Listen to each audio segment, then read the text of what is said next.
Bonjour, 9h50 le matin, votre rendez-vous quotidien au cœur de l'Île-de-France. Nous sommes aujourd'hui à l'Institut de France, là où siège notamment l'Académie française, le Temple des Lettres.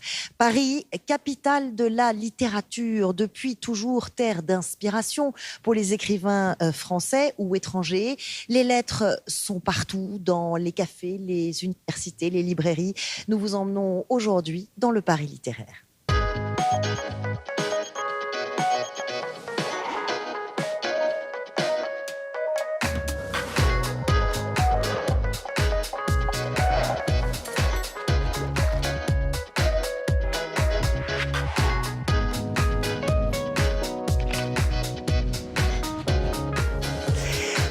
Bonjour à tous et bienvenue sur le plateau de 9h50 le matin qui est installé aujourd'hui quai de Conti à l'Institut de France. Nous sommes dans la cour d'honneur du Palais, un décor absolument magnifique. Ici siège notamment l'Académie française qui, vous le savez, est le temple des lettres de la langue française. Paris et l'Île-de-France ont toujours été une terre d'accueil, d'inspiration pour les penseurs, les auteurs, écrivains, qu'ils soient français ou étrangers. Maison de Balzac ou de Victor Hugo à Paris, pour ceux qui ne l'auraient pas encore visité. Jean Cocteau dans l'Essonne, Chateaubriand dans les Hauts-de-Seine, Émile Zola dans les Yvelines. Tous s'y sont établis pour trouver de l'inspiration, écrire, lire. Et ça continue aujourd'hui. L'Île-de-France, 44 000 auteurs, 1000 maisons d'édition, 500 même, j'allais dire 400, 500 librairies indépendantes. Le livre n'est pas mort, vive le livre, un livre qui doit s'adresser à tous ceux qui n'ont pas accès à la lecture, sont exilés pour toujours en eux-mêmes, dit Éric Orsena, qui siège d'ailleurs ici à l'Académie française. Allez, on part en balade littéraire et pour nous accompagner aujourd'hui, j'ai l'immense plaisir d'avoir avec moi sur ce plateau Michel Zinc. Bonjour, Michel Zinc de l'Académie française. Bonjour. On est ici chez vous, merci de nous accueillir. C'est un honneur et un plaisir. Secrétaire perpétuel de l'Académie des inscriptions des belles lettres. Vous êtes écrivain, philologue, médiéviste. Votre dernier ouvrage, L'humiliation, le Moyen-Âge et nous, est paru aux éditions Albin Michel. Alors, voilà, du Moyen-Âge à aujourd'hui, vous allez nous guider, nous aider à voir comment cette langue française a évolué et comment elle continue à vivre aujourd'hui, jour après jour, et heureusement. Audrey Neveu, bonjour. Bonjour. Et bienvenue sur ce plateau. Vous avez d'abord travaillé au rayon livre de la Fnac, et puis un jour, vous décidez de vous lancer dans l'aventure de la librairie indépendante, et pas n'importe où. Vous choisissez Bondy, où il n'y avait plus de librairie depuis 7 ans. Vous avez commencé à vendre ces livres sous une tente. Vous allez nous raconter cette aventure. Surtout, vous nous dites, oui, il y a un marché à prendre en Seine-Saint-Denis. Les gens lisent, et ça, c'est une bonne nouvelle. En tout cas, votre librairie est devenue un lieu de rencontre, de lien social qui a déjà séduit toute la ville. On va en parler ensemble. Laurence Faron, bonjour. Grande lectrice depuis l'enfance. Vous avez fait un détour par le monde de la finance pour revenir finalement à vos premières amours. En 2005, vous créez Talent Haut, maison d'édition pour la jeunesse. Et une jeunesse pour laquelle vous voulez une littérature loin des clichés, loin des princes charmants et des robes roses de princesse. Vous nous direz justement, vous nous expliquerez pourquoi cette ligne éditoriale et surtout comment se porte le business du livre pour la jeunesse et le livre en général. Olivier Brune, bonjour, comédien, écrivain. Vous avez été repéré par Laurent Terzieff à l'âge de 19 ans. C'est un homme qui a beaucoup compté pour vous, sans doute celui qui vous a donné cet amour des mots et des lettres. Mais 15 ans plus tard, quelque chose vous manque, ce lien avec la cité dans laquelle vous avez grandi. Et vous créez la troupe de théâtre L'Art Éclair qui mêle des acteurs professionnels et des malades mentaux, des SDF, des détenus. C'est à ces populations marginales que vous voulez offrir ce que vous appelez un espace de liberté, peut-être le dernier espace de liberté qui existe dans notre société, rompre leur isolement et en tout cas faire sauter les barrières. Daniel Maximin, bonjour. Bienvenue. Poète, romancier, essayiste, vous avez participé à une très belle initiative, les leçons de littérature. C'est un événement littéraire qui consiste à faire venir les écrivains dans les lycées et ça crée à chaque fois des rencontres. Vous, c'était dans un lycée du Blanc-Ménil. Vous nous dites que la littérature est au cœur de la citoyenneté et de la liberté. Vous nous direz pourquoi. Dernier ouvrage, Aimé Césaire, Frères Volcan, c'est aux éditions du Seuil. Voilà, on le disait, le livre est vivant et pourtant on a 1000 fois annoncé sa mort, mais non. Et vous, est-ce que vous lisez un peu, beaucoup, passionnément? Si vous lisez, où ça? Comment? Où achetez-vous vos livres? On est allé demander aux Franciliens leur rapport avec le livre. Est-ce que vous êtes une grande lectrice? Tout à fait, je lis beaucoup, 2 livres au moins par semaine. Grand lecteur, non. Lecteur occasionnel. Combien de livres par an environ? 2, l'été principalement. Probablement une trentaine par an. Environ 5-6. Ça pourrait s'améliorer, mais voilà, le temps, etc., c'est un peu compliqué, mais en moyenne, 5 à 6. En prenant de l'âge, je diminue un peu parce que l'Internet prend le dessus. Je disais une dizaine de livres, mais maintenant, je dirais 3 par an. Je lis dans le métro, dans le TGV, et le soir, avant de m'endormir, je lis 2 ou 3 pages pour bien me décontracter de la journée et passer mon stress. Je plonge dans l'univers et tout ce qui est autour de moi, je l'oublie complètement. Je l'oublie complètement, c'est aussi ça la magie de la littérature. Propos recueillis par Dimitri Hainaut et Mathias Deguel. Michel Zinc de l'Académie française. Au cœur de cette littérature, il y a évidemment d'abord les mots. La langue, oui. Et dont vous êtes le garant, enfin l'un des garants ici dans ce cadre, dans cette institution, cette vieille institution française extrêmement importante. Quel est le rôle, justement, à part le prestige, de cette Académie française aujourd'hui? Alors, vous savez, je suis un tout nouvel académicien français, de sorte que j'ose à peine parler au nom de mes confrères. Mais l'Académie française veille sur la langue, non pas pour la conserver en freinant des 4 fers, mais pour regarder comment elle évolue, pour surveiller cette évolution, pour vérifier qu'elle ne s'appauvrit pas en évoluant, pour intégrer à bon escient les mots nouveaux ou les expressions nouvelles qui correspondent à l'évolution non seulement de la langue, mais à l'évolution du monde où nous vivons, des nouvelles réalités, des nouvelles formes de communication, etc. De notre société. C'est très actuel, hein, parce que là, on voit à l'image, c'est la bibliothèque de l'Institut que nous avons eu le privilège de pouvoir filmer. Je vous en remercie. Mais c'est loin d'être un lieu poussiéreux et figé. Est-ce que finalement, c'est pas les mots qui sont immortels, la langue qui est immortelle? Et la langue est immortelle à sa façon, en changeant et en se métamorphosant complètement. Mais la littérature, c'est une façon de faire vivre les choses éternellement. Oui, la littérature, elle demeure, les grandes œuvres demeurent, mais encore faut-il pouvoir les lire. Je vis dans la littérature du Moyen-Âge. Il y a des poèmes absolument admirables, à la fois d'une simplicité, d'une subtilité prodigieuse. La langue a beaucoup changé. Certains de ces poèmes ne sont pas, même pour l'espace de la France actuelle, ne sont pas en français, mais en languedoc. Et la difficulté est de les transmettre. Alors on le voit, c'est l'évidence pour le Moyen-Âge.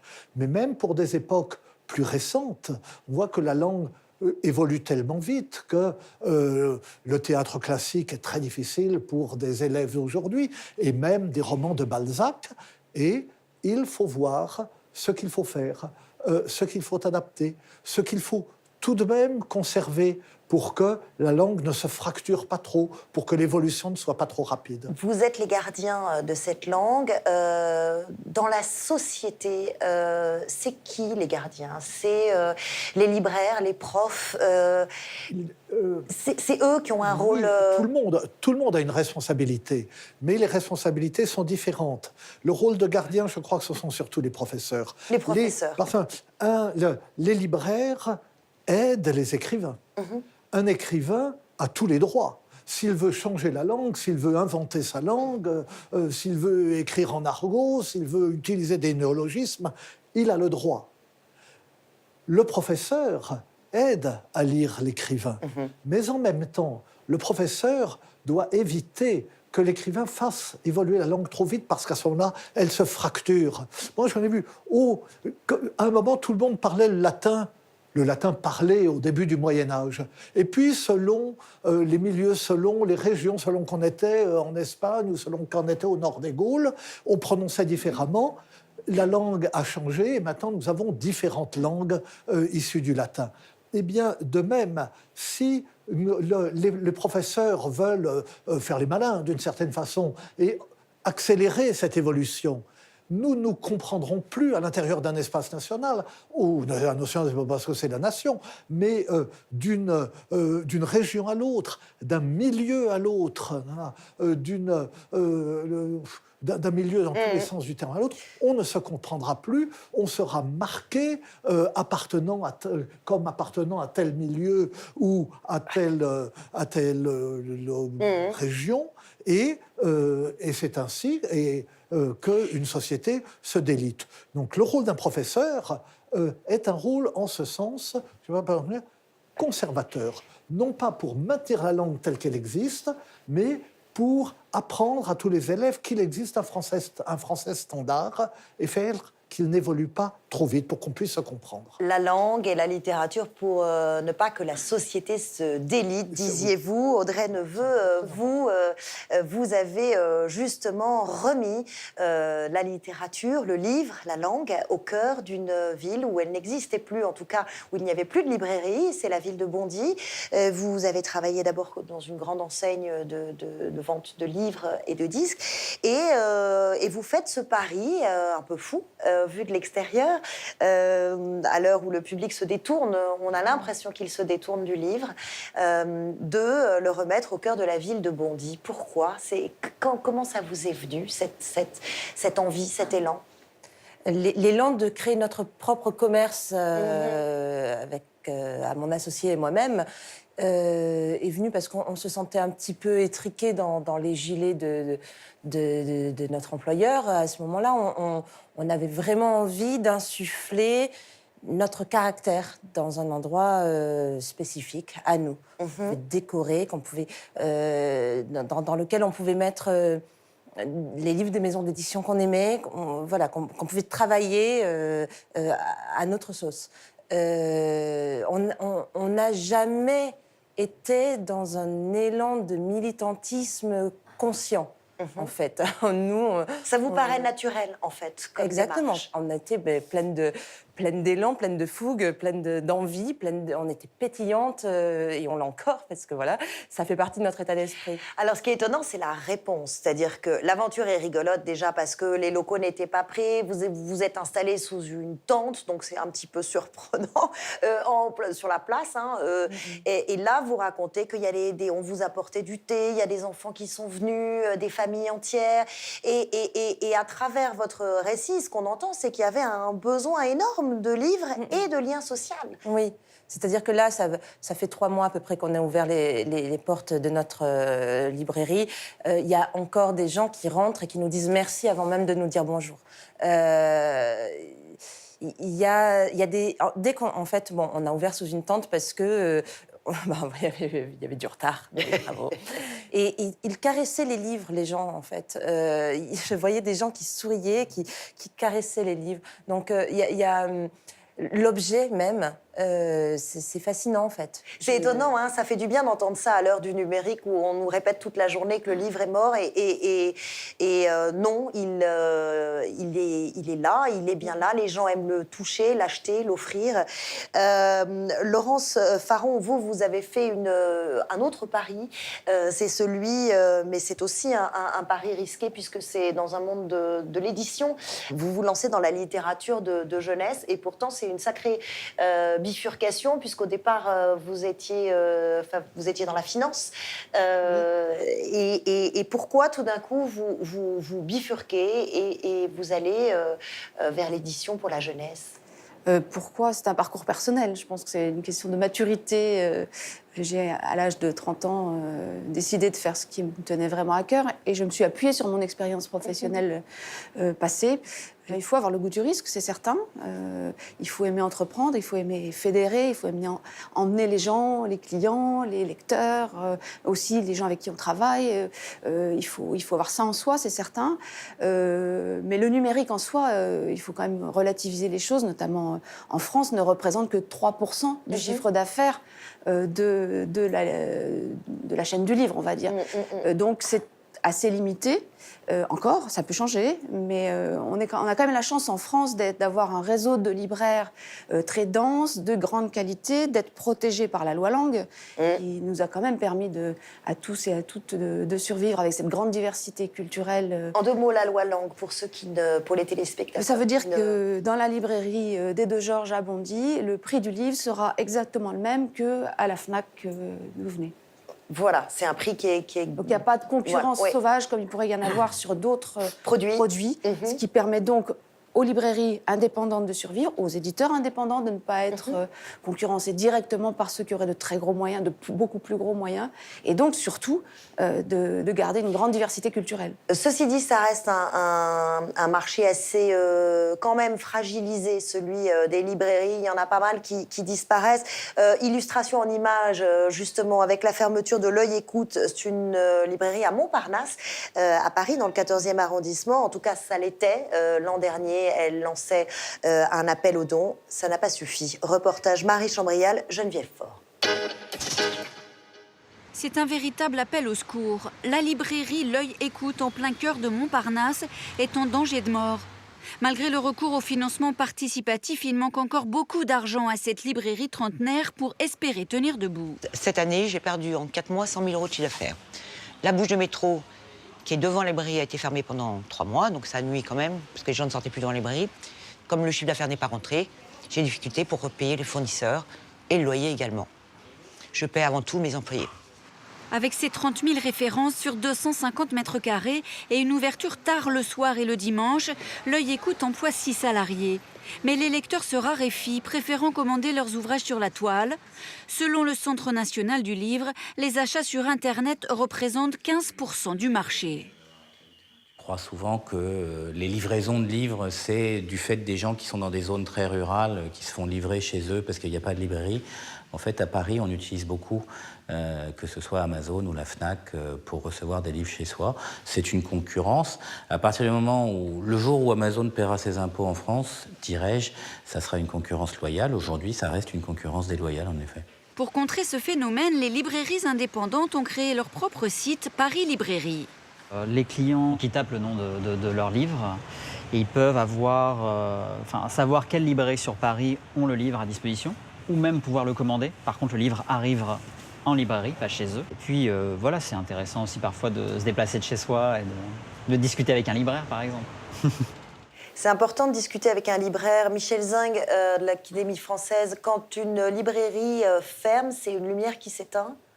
Oui, on peut le dire comme cela. Comme le disait ce monsieur, parler des livres et entendre parler des livres est quelque chose d'essentiel parce qu'on peut avoir une vie intérieure très riche, une grande culture et croire qu'on peut se débrouiller tout seul.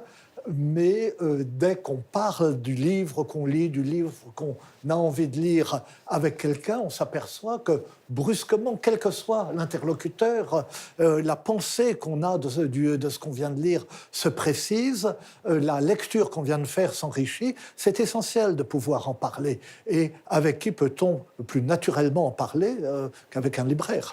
Le livre papier est-il mort? C'est la question qu'on peut se poser à l'heure du numérique. On le voit bien, on a parlé, on a entendu, on achète ces livres sur Internet. Il y a aussi l'apparition de ces liseuses sur lesquelles on lit sur un écran. On est allé vous demander, vous, comment vous lisiez?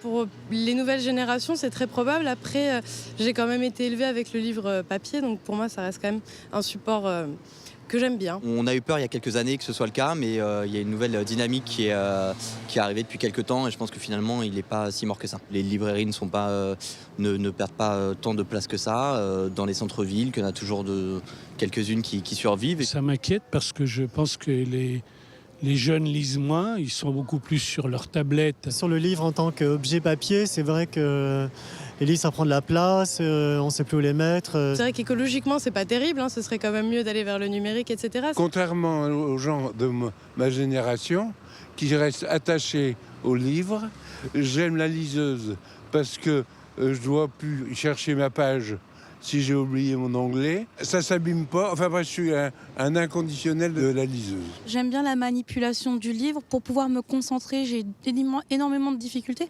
à lire sur Internet. Donc, j'ai ce besoin de me poser, de toucher le livre. Je pense que les gens, et en tout cas ici en France, seront toujours attachés à acheter un livre. C'est culturel. Alors, livre, pas livre, liseuse, pas liseuse.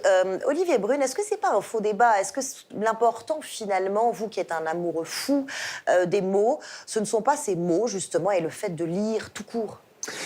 Je crois qu'il y a des choses importantes. J'ai entendu tout à l'heure des choses assez importantes. Par exemple, que l'auteur a tous les droits. Je trouve ça extrêmement libérateur du point de vue de l'action d'écrire. Pour ce qui concerne les formats dont vous parlez, l'Internet ou le papier, ce qui change énormément dans mon expérience, c'est les formats d'écriture, la longueur des textes. Ah, ça change la manière d'écrire, ouais. Et on se retrouve, à mon avis, dans une sorte de révolution qui est, vous voyez, comme l'imprimerie au papier nous a fait arriver le roman, alors que la poésie était en tête de gondole précédemment. Et j'ai l'impression que dans les formats d'écriture, quelque chose est en train de bouger pour les lecteurs, notamment dans les populations jeunes. Ces jeunes, on va en parler justement, parce que l'amour de la littérature, je ne sais pas, mais l'amour des mots, en tout cas, le plaisir de lire, c'est une graine qui peut pousser très très tôt, cette envie de lire.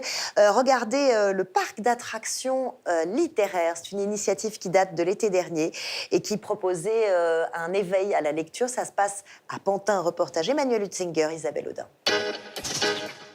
Avis aux amateurs de sensations fortes. Voici le parc d'attractions littéraires. Ici, aucun risque d'avoir le vertige. Ces manèges proposent un voyage intérieur. Ça me permet d'avoir quelques émotions. Parce que des fois, quand je suis énervée, je claque ma porte et je le mets sous mon oreiller et j'ai un livre. Parce que pour me relaxer. Quand je lis, c'est bien parce que ça m'apaise quand je me sens pas bien. Je me mets dans ma bulle. En fait, j'adore lire. Vraiment, ça m'apporte beaucoup de choses et j'aime vraiment beaucoup lire. Un puzzle grand format, un kiosque à histoire, un livre de coloriage géant. Tous les ateliers du parc d'attractions sont issus de l'imaginaire d'un auteur pour la jeunesse. Est-ce qu'il y aura une fin triste ou une fin joyeuse? Le but, c'est, je pense, de susciter l'imaginaire, en fait, de partir vraiment dans l'imaginaire et puis d'apprendre, grâce à ça, à se faire confiance. L'ambition de cette manifestation est bien de faire germer et cultiver l'envie de lire. Cette façon-là d'aller vers les livres, elle est pour tous finalement. Ceux qui aiment lire découvrent la lecture autrement, découvrent l'univers des artistes autrement. Ceux qui sont un peu plus craintifs, pour eux, c'est une aide, c'est une façon de les prendre par la main en leur disant regarde, tu peux créer toi aussi des histoires, tu as ton propre imaginaire à partir de l'univers des auteurs. Le propre imaginaire des enfants. Vous, Laurence Faron, qui avez fondé Talent Haut, qui est cette maison d'édition jeunesse, vous avez voulu vous démarquer d'une littérature jeunesse qui, dites-vous, est bourrée de clichés et voilà, et casser les codes et offrir une autre littérature. Quelle est justement votre ligne éditoriale? Comment vous vous positionnez? Voilà, j'ai rien voulu casser en fait. J'ai surtout voulu avoir un cap fort et clairement affirmé dans la maison d'édition que j'ai créée, Talent Haut, qui est de dire que les livres pour enfants doivent permettre aux enfants de s'identifier. Ils doivent pouvoir se retrouver dans les livres qu'ils lisent. Et donc, il s'agit de ne pas reproduire une représentation du monde qui serait celle de l'époque des contes de Perrault, par exemple.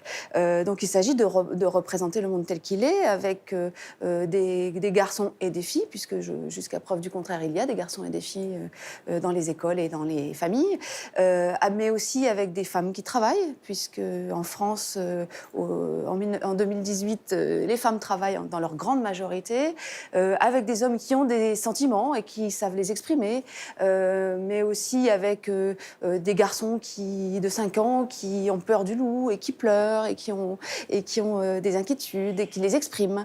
Donc tout ça, c'est non seulement le monde tel que j'aimerais qu'il soit, c'est un peu vrai, mais surtout le monde tel qu'il est.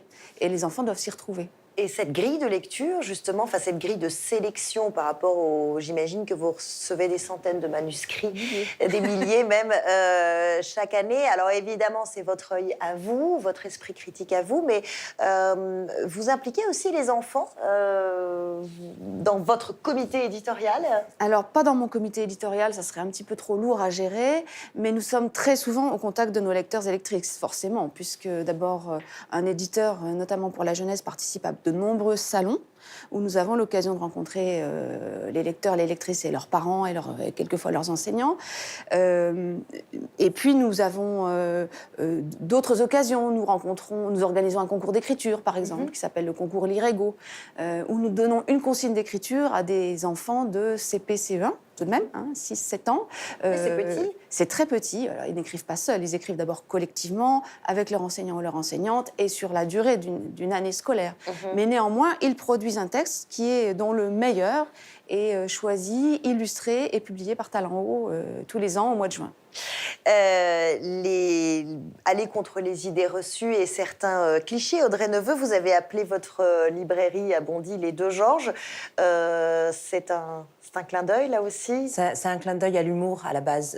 Ça nous faisait rire, quoi. On est deux nénettes. On s'est rendu compte en créant notre commerce que, voilà, deux femmes, c'était plus compliqué quand même d'une certaine façon, de façon insidieuse.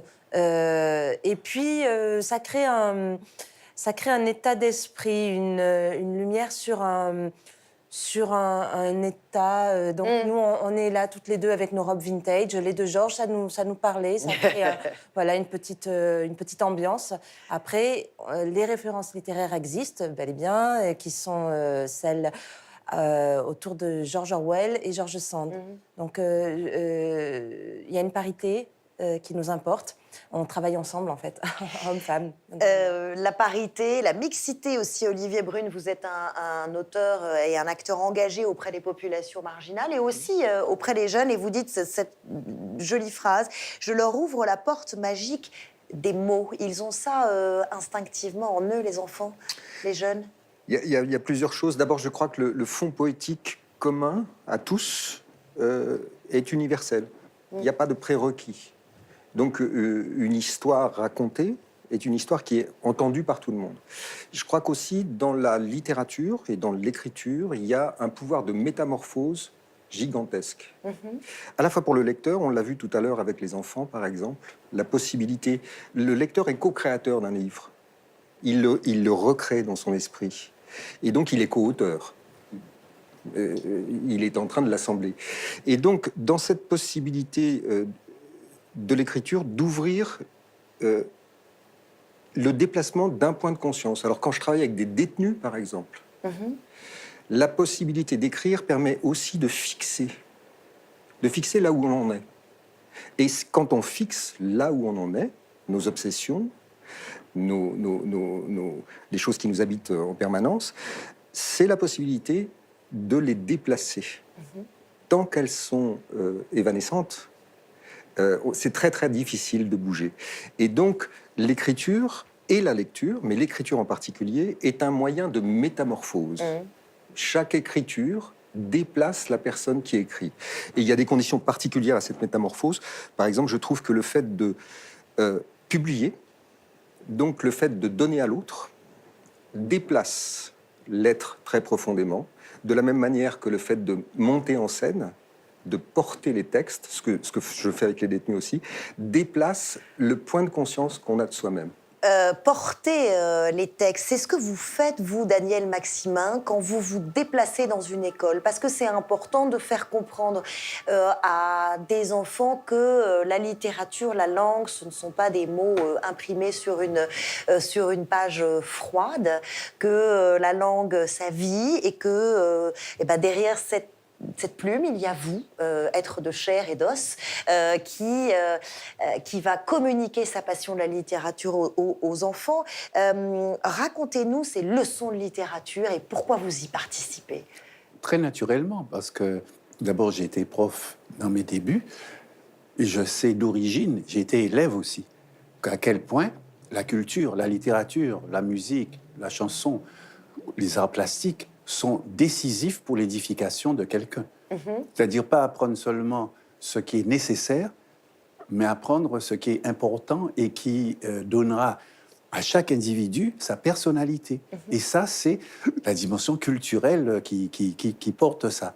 Ça fait partie de sa construction. Absolument. Et donc, la langue, on l'apprend.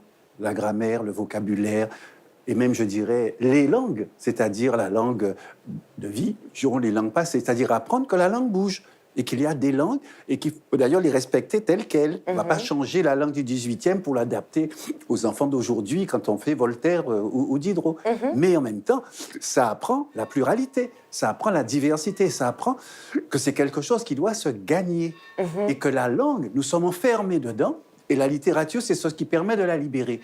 C'est-à-dire que l'écrivain, il est enfermé. Je disais aux élèves, vous savez, que si on écrit, son écrivain, c'est parce qu'on a des problèmes avec la langue, avec le langage. On est enfermé dedans. Il faut l'ouvrir, il faut l'apprendre comme un outil et qui permettra d'exprimer un certain nombre de choses. Finalement, on casse un peu le code scolaire du prof qui apprend la littérature aux enfants.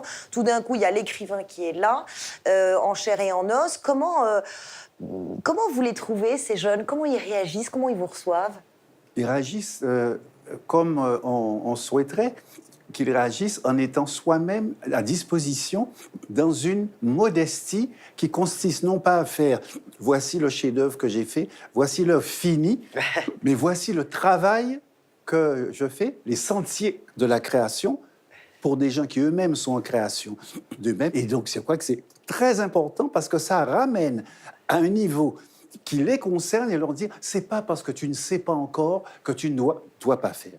Et c'est ça, parce que moi aussi, je ne sais pas encore quand je vais faire un poème, quand un mot vient, c'est un apprentissage. Pense à un roman, il y a ça, voilà. Et donc on partage avec eux, non pas la littérature au sens où vous pouvez écrire comme moi, c'est pas du tout ça, ça serait un peu démagogique, c'est l'idée, mais nous sommes tous dans un cheminement, et alors la littérature, toi qui es élève, elle peut t'amener parce que justement, elle propose des choses au lieu d'imposer. Et c'est, comme disait mon voisin tout à l'heure, c'est le lecteur qui fait le livre. C'est le lecteur qui donne vie aux personnages, il leur donne les costumes qu'il veut si c'est pas écrit, la tête.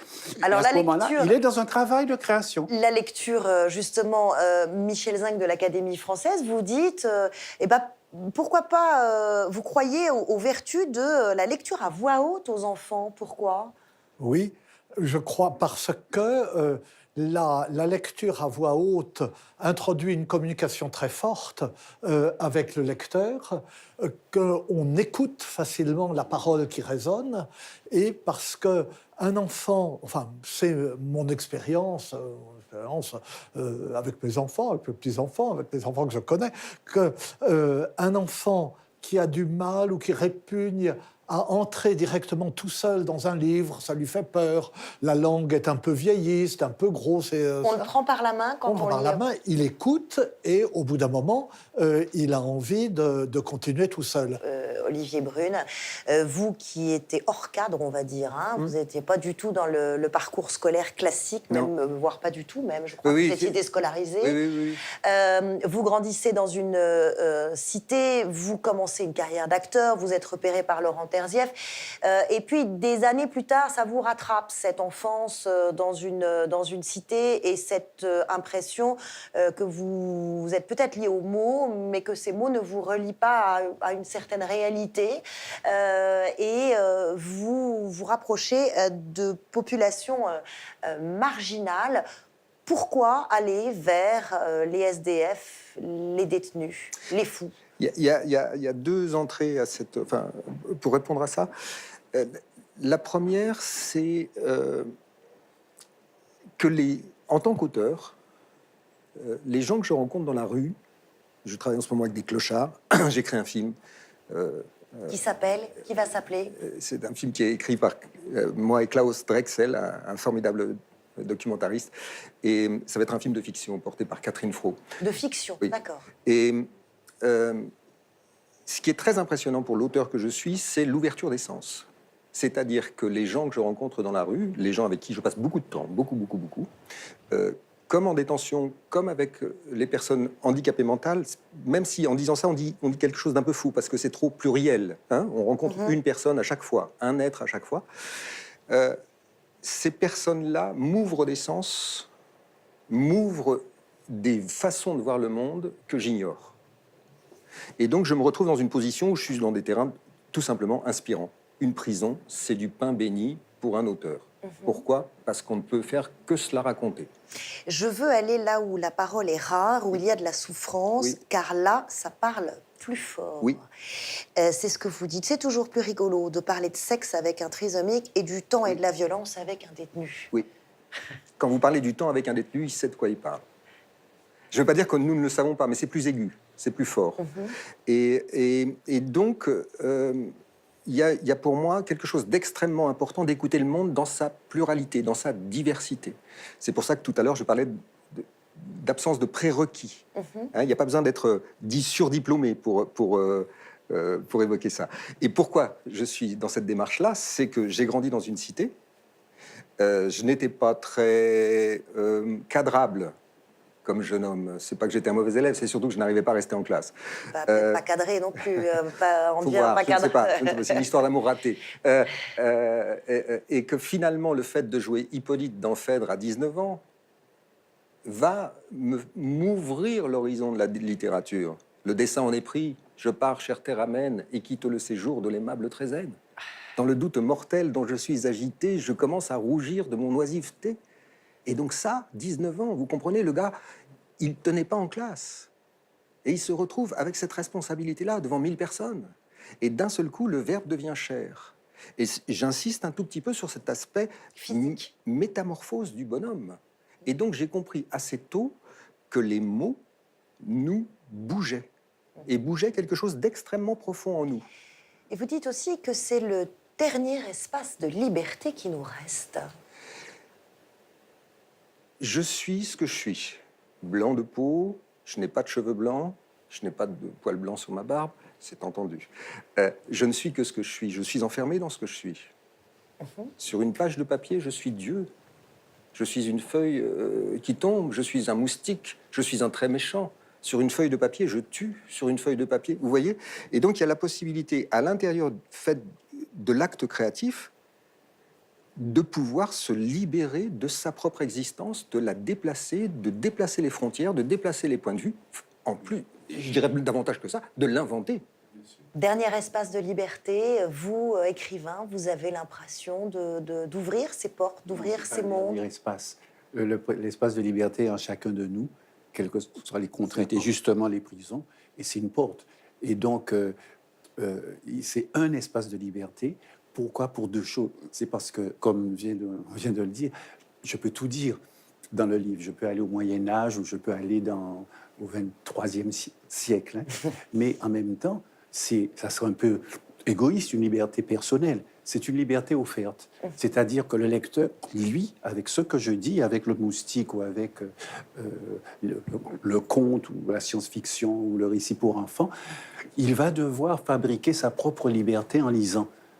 Et le livre requiert ma liberté pour pouvoir être lu.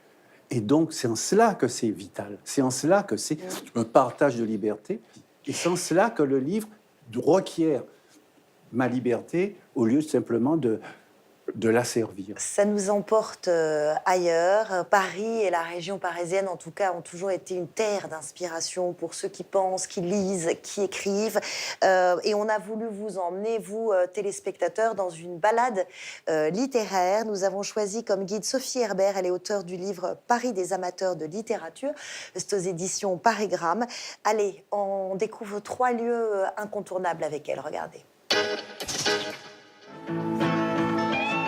Première étape, la librairie anglophone Shakespeare et compagnie.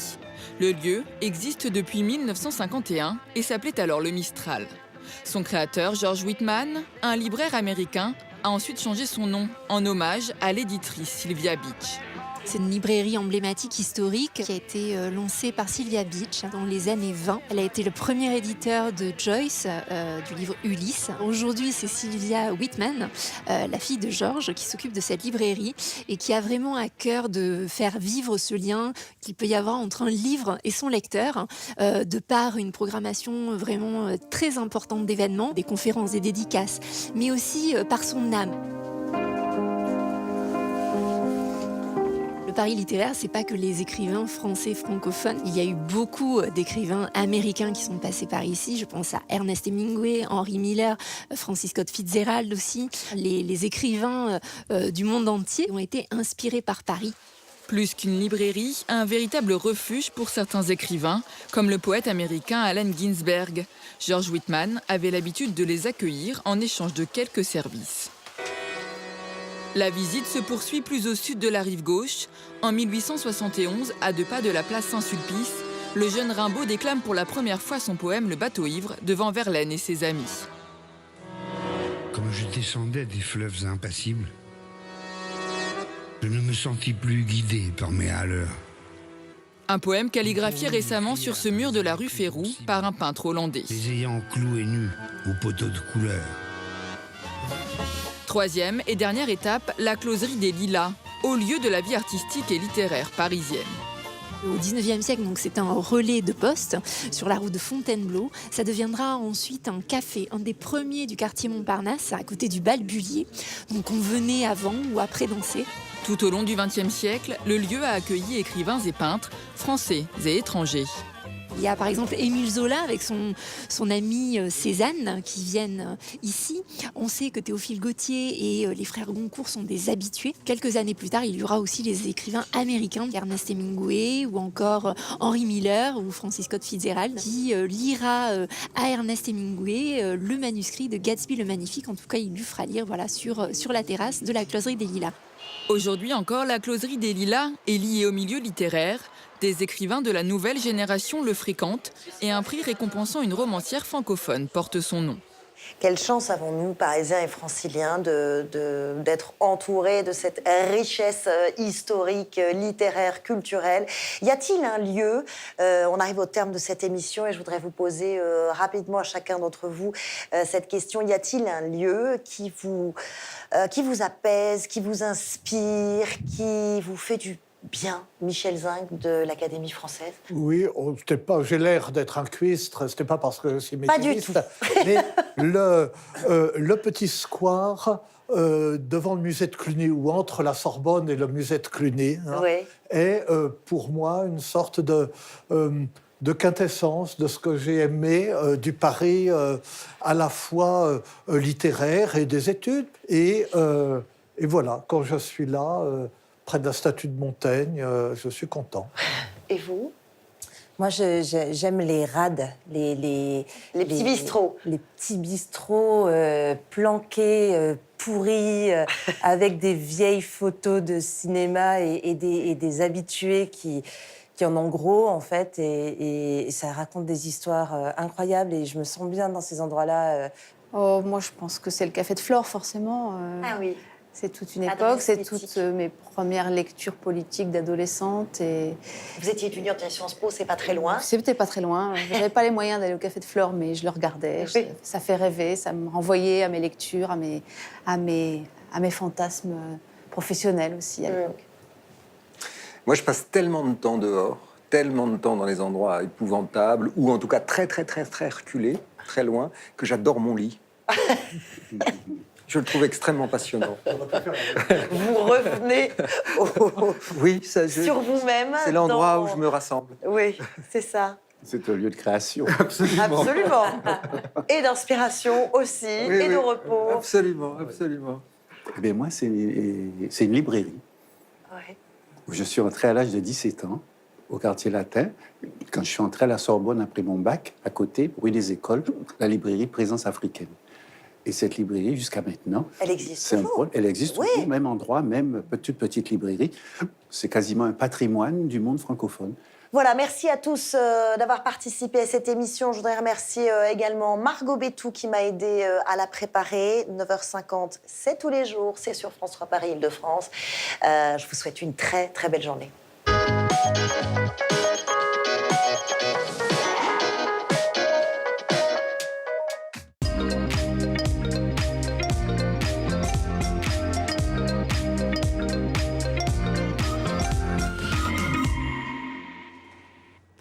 Bonjour à toutes, bonjour à tous. Passez-vous une heureuse matinée sur France 3 Paris Île-de-France? Je suis sûr que oui.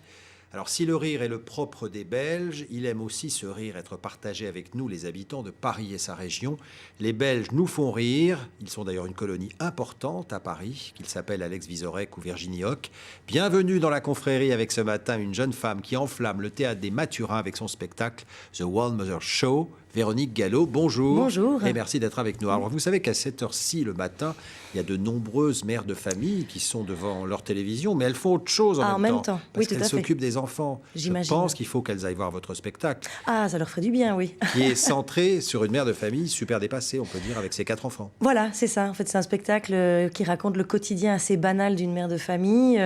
Maintenant, c'est ça que moi que j'adore, c'est scruter vraiment le quotidien et puis les émotions des mamans.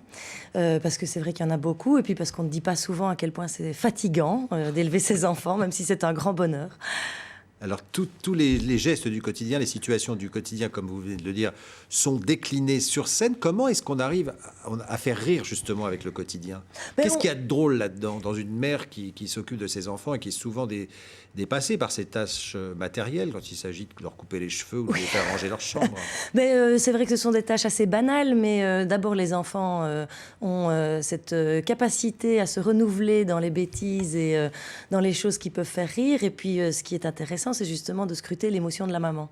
Parce que, en tant que maman, je crois qu'on passe par une palette d'émotions qui est telle, parce qu'évidemment, c'est une vraie joie et une vraie chance d'avoir des enfants, mais il y a des moments où quand même ça nous pousse à bout et on a presque l'impression qu'on va péter un plomb toutes les 5 minutes. Véronique Gallo, en quoi est-ce que ce spectacle, The One Mother Show, est votre vie transposée sur scène ou c'est la réalité? Alors, oui, c'est plutôt ma vie transposée. Enfin, j'ai toujours l'impression que je construis des personnages. Moi, c'est mon 5e spectacle en Belgique, donc c'est vrai que je m'amuse à transformer la réalité, à la caricaturer. Maintenant, bizarrement, toutes les mamans me disent « Mais enfin, vous avez mis une caméra chez moi » parce que ça se passe exactement comme ça chez moi. Bon, moi, j'ai pas l'impression que c'est à ce point-là, mais si elles le disent, en même temps, je veux bien les croire.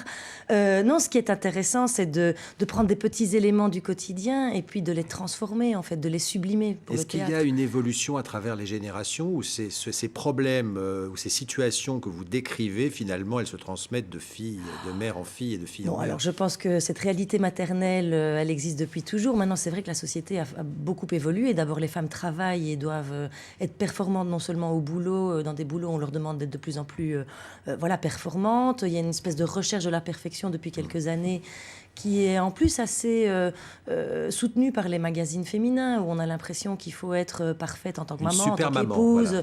mais sur tous les plans. En fait, mais c'est impossible, c'est tout simplement impossible. Véronique Gallo, les hommes ne sont pas exclus de ce non, spectacle. bien sûr D'ailleurs, que il y a non. Bertrand qui est là, qui est convoqué en permanence. Oui. C'est presque un personnage récurrent Ah oui, tout à fait. de vos histoires, même que ce soit sur YouTube ou Oui, sur tout à scène. fait. Bertrand, c'est un personnage très important, d'abord parce que c'est un papa, c'est un très bon père qui s'implique et qui essaye de faire du mieux qu'il peut dans toute cette nouvelle génération de papas voilà, qui donnent beaucoup de temps à leurs enfants. Maintenant, c'est vrai que c'est un peu le souffre-douleur Il a le dos du large, personnage. hein. Voilà, il a le dos large parce que voilà, il essaye de bien faire, mais il rate souvent son coup, il est un peu maladroit. Donc évidemment, il ne se prive pas d'avoir l'impression parfois d'avoir un 5e enfant à la maison. Donc voilà, c'est la porte ouverte évidemment à l'humour. Alors justement, on regarde un extrait du spectacle de Véronique Gallo au Théâtre des Mathurins, The One Mother Show. C'est parti. Je voulais 4 enfants, je rêvais de 4 enfants, je les ai eus. Mais enfin Mathilde, est-ce que tu as déjà vu maman qui criait sur vous parce qu'on n'avait pas fait la vaisselle? Franchement, non.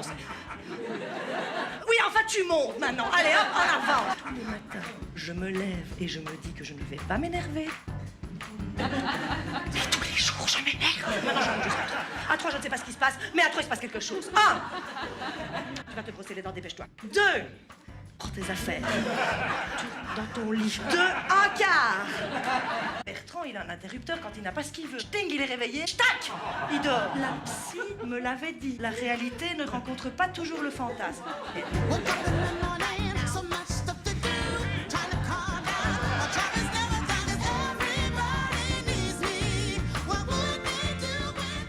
De Véronique Gallo, son spectacle The One Mother Show au Théâtre des Mathurins à Paris dans le 8e arrondissement. On voit que c'est un spectacle aussi extrêmement physique, Ah oui. Véronique. Bah, écoutez, j'ai trouvé le moyen de ne pas aller à la salle de sport, en fait.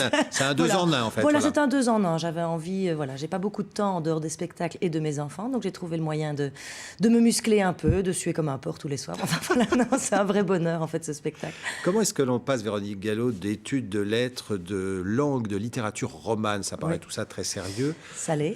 À la scène de théâtre? Ben, Vous avez parce été que professeur aussi en J'ai été Belgique. professeur de lettres pendant 12 ans, ouais, avec grand bonheur. Mais parce que l'écriture fait partie de moi depuis toujours, que j'ai toujours écrit. Je pense qu'à l'époque où j'ai choisi le métier d'enseignante, c'est parce que je voulais une vie de famille. C'était pour faire le show aussi devant les élèves? Alors, et aussi en même temps, c'était pour faire le show devant les élèves. Et puis, je me suis un peu autorisée à être vraiment qui je suis. J'ai toujours su que je montrais sur scène. Donc, l'écriture fait partie de ma vie. J'écris, donc j'écris pour la scène. J'ai un roman publié. Enfin, j'aime bien. Je suis une raconteuse d'histoire. Alors, vous voilà. l'avez dit, c'est pas votre premier spectacle, mais c'est vrai de spectacle en spectacle, ça marche très Ouais. fort. Ça fait quoi, une dizaine d'années Ça que fait vous une êtes sur dizaine scène, d'années hein? En maintenant que je suis 2008, sur je crois scène. que vous Oui, avez voilà, commencé. voilà, tout à fait. Et puis, il y a eu YouTube, ça a été un relais extraordinaire. Ah, mais ça a C'est-à-dire qu'on ne été, soupçonne pas ah oui, non. la puissance de diffusion qu'a Ah non, cette non, c'est chaîne. incroyable, incroyable. Et ce sont mes 2 fils aînés qui m'ont dit à un moment donné, mais voilà, essaye peut-être de faire un truc comme Cyprien, regarde, c'est court, c'est rapide, puis ça touche beaucoup plus de monde que... On appelle ça des capsules, Des c'est ça? capsules, voilà. Ça touche beaucoup plus de monde évidemment, que de remplir une salle de théâtre. Et ils avaient raison, Internet aujourd'hui, c'est évidemment un média qui est extrêmement important. Et au départ, je leur avais dit, non, je vois pas l'intérêt, mais finalement, ça m'a offert une visibilité que je n'aurais pas eue si j'étais restée juste sur scène en Belgique. Mais le plaisir d'être sur scène est quand même partagé aussi avec le public. Ah, Alors, il je est presque plus fort. Hein, parlais ouais, ouais. de cette colonie belge à Paris. C'est vrai que c'est incroyable. J'en ai cité 2, j'aurais pu en citer d'autres. Il y a Alex Vizorek et Virginie Hoc. Oui, il y a Guillermo Mais il y en Guise a aussi, oui, pas bien mal. sûr, Stéphane de Gros. Bien sûr. Stéphane de Gros, Virginie Efira, François Damiens, enfin, voilà, ils ont ouvert la porte pour nous. C'est vrai que nous, en Belgique, on existe tous depuis longtemps, on vit tous de notre métier là-bas en Belgique, mais c'est vrai qu'en Belgique, il n'y a pas de star system, donc c'est pas du tout le même fonctionnement. Et puis nous, les Belges, on garde ce rêve secret tous de venir à Paris, puisque on grandit finalement presque plus avec votre télévision, avec votre culture, que celle en Belgique. Qui est Même beaucoup si plus, les Parisiens limitée. et les Français se moquent souvent des Belges, est-ce que les Belges se moquent aussi des Parisiens et des Oui, Français? un peu. On parle des Parisiens qui râlent tout le temps, mais moi, honnêtement, là, ça fait 3 mois que je suis sur Paris. Je ne croise que des gens sympathiques et charmants, donc je finis par me demander si c'est vrai tout ce qu'on raconte. Et est-ce que les maires râlent, les maires dont vous êtes la porte-parole un peu? Bah écoutez, pas plus qu'ailleurs. Maintenant, je pense que les mamans, elles sont contentes d'être déculpabilisées et de se dire « Ouf, je suis pas la seule ». En fait, c'est ça qui compte, c'est de se dire on n'est pas la seule et on fait tout du mieux qu'on peut. Eh bien, pour se rassurer et voir qu'on n'est pas la seule, que les pères ne sont pas les seuls Bien non sûr, plus. parce que les papas vivent la même chose Eh aussi. bien, The One Mother Show, c'est au Théâtre des Mathurins jusqu'au 29 avril. Merci beaucoup, Bah, Véronique merci à Gallo, vous. d'être venue nous voir. Très belle journée à vous. Merci. Très belle journée à toutes et à tous. Voilà.